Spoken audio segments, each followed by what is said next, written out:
weapon that comes through this room has a history, and my task is to help that history rest comfortably in the present. Most people imagine polishing as a purely physical task, but magic settles into surfaces the way dust settles into corners.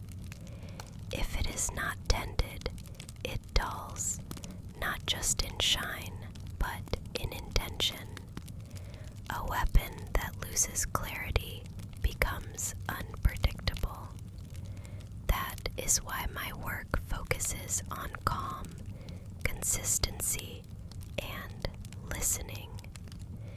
This room is quieter than the forge for a reason. Loud heat shapes metal. Quiet patience preserves it. When a weapon enters this space, it knows it is safe to release tension. You might feel that calm spreading already. That is normal. I always begin by greeting the weapon silently. Words are not required. Presence is enough. Magic recognizes attention. Even the oldest blades respond when they are seen without judgment. This sword beside me has seen many hands. You can tell by the subtle variations along the grip. Each bearer held it differently, and the metal remembers. I do not erase those memories. I smooth around them so they can coexist without friction. Some weapons hum softly when touched. Others feel heavy, even when light in weight. That heaviness comes from unresolved intent. My role is not to decide what that intent should be, only to help it settle into alignment. Polishing magical steel is about rhythm. Too fast, and the enchantments resist. Too slow, and they sink too deeply. The correct pace feels like breathing. Steady, unforced, reassuring. I use oils infused with grounding herbs and trace minerals. They protect the surface while calming the enchantments beneath. Each blend is chosen carefully. Blades forged for protection require different care than blades forged for precision. Context matters. You may notice I do not look directly at the edge for long. Prolonged eye contact with an enchanted edge can overstimulate it. I keep my focus soft, peripheral. Respectful distance maintains balance.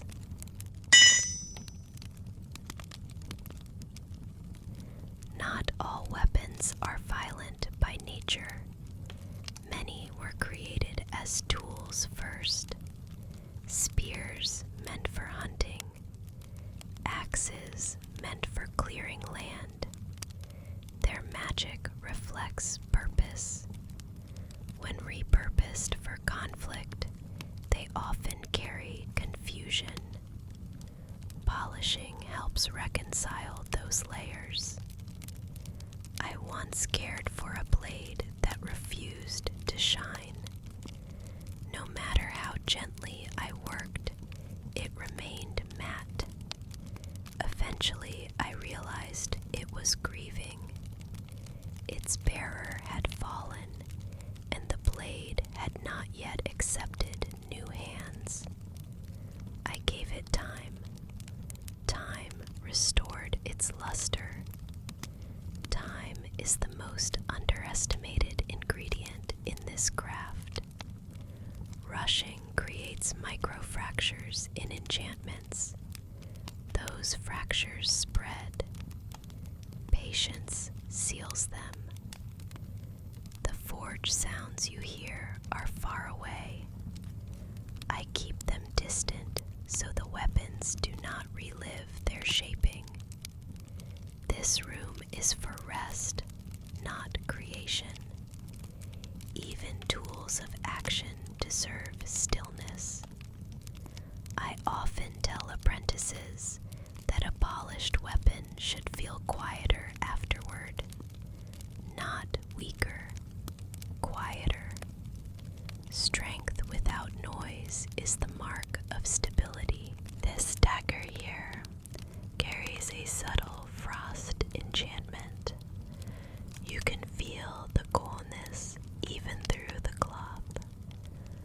Frost magic requires careful handling. Too much warmth dulls it. Too little attention lets it creep. I work just enough to keep it contained. You might be wondering if weapons ever resist care. They do. Resistance usually comes from mistrust. When that happens, I pause. I breathe. I allow the weapon to set the pace. Cooperation returns when pressure leaves. Some hilts are wrapped in leather that has absorbed years of fear. I clean them gently, never stripping them completely. History should be honored, not scrubbed away. There is a misconception that shine equals power. In truth, clarity equals power. A weapon may gleam and still feel wrong. Another may appear modest and feel perfectly aligned. I polish for clarity. When I work on armor plates, the approach is similar. Armor protects by confidence as much as strength. A polished surface reflects not just light, but assurance. The wearer feels steadier. That steadiness saves lives. I rarely speak while polishing, but when I do, I keep my voice low. Sound vibrates enchantments. A calm tone reassures them. Silence does the rest. There are weapons I refuse to polish, not out of fear, but ethics.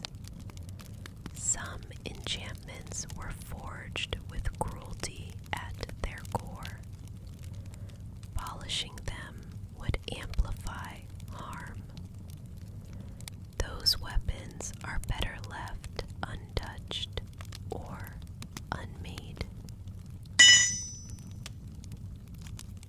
This hammer carries earth magic. Heavy, steady, patient. These age well. They deepen with use rather than fray. I polish these less frequently, focusing instead on removing imbalance. You may feel drowsy listening to this work. That is intentional.